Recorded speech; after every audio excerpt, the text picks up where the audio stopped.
then it's furious. We're here at the first annual ADM Shift and Drift event in El Segundo, and we can't wait to show you all the cool Japanese imports. So let's get revved up.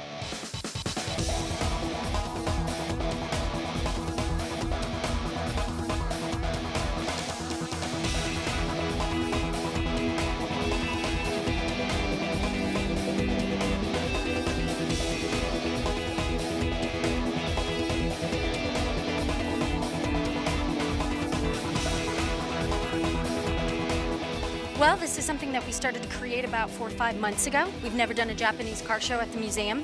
What inspired the event was the famous classic yellow Nissan 240Z, which was also the headliner of the motor event.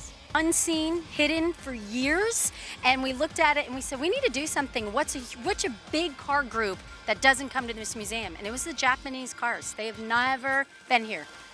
Yutaka Katayama, also known as Mr. K, is the former president of Nissan.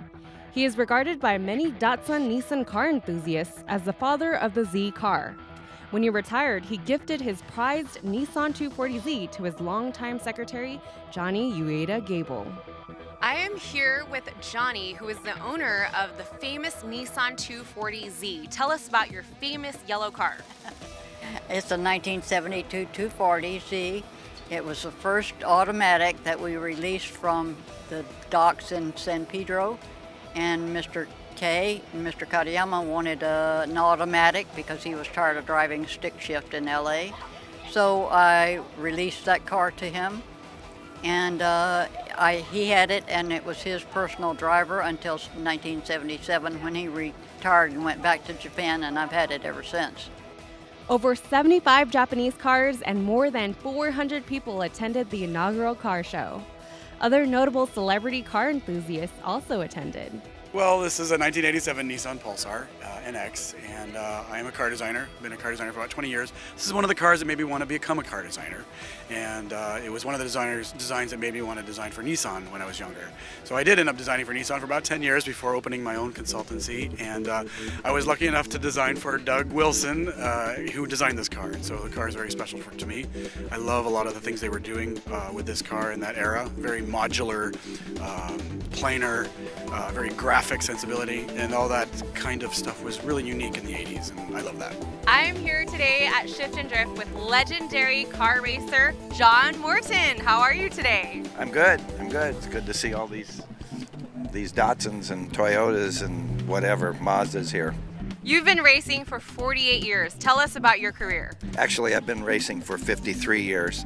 That's over 5 decades. Tell us about that legendary career. Well, I started with Carroll Shelby in Cobras, working for Shelby and then driving for him, and then I ended up with in El Segundo driving for Peter Brock in the Datsun team. We won 2 national championships in the 240Z, and then we won 2 Trans Am championships in the Datsun 510. So I'm here with Ryan, who is a member of Club 4AG. Tell us about what drifting really is. Drifting is a method of car control, kind of beyond just standard track racing where it's all about coming in first and second. It's judged a little more subjectively by things like how much angle you have, how much tire smoke you're making, and also if you're following a proper racing line. So whereas it's kind of more artistic as opposed to just static where it's like, okay, you're this much faster than this guy. How did drifting come into play? How did it originate? There's a couple different stories on how it came to be, but we pretty much accept that it started off in the canyons of Japan.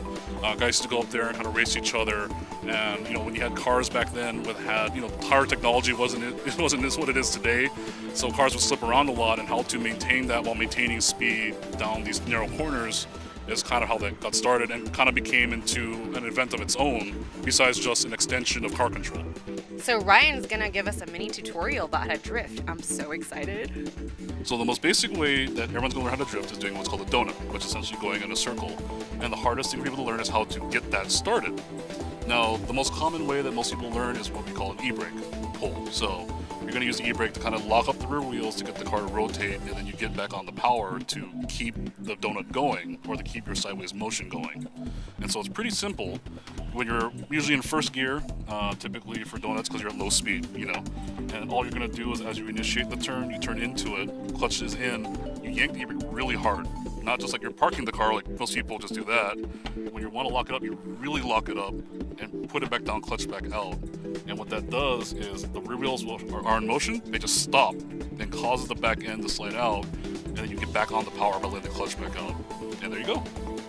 It was also bonding time for brothers James and John. Oh, it's great. All the cars are amazing. I was looking at all the Supras and as well as many Skylines here.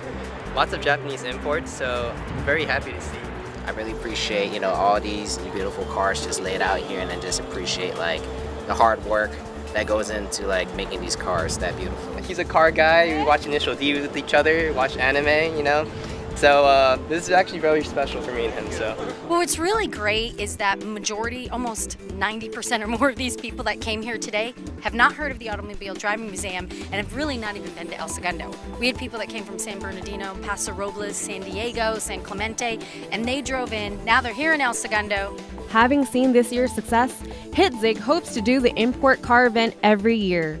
She says the Automobile Driving Museum also plans to have a different car show every month starting next year. Reporting for El Segundo TV, I'm Amy Lieu.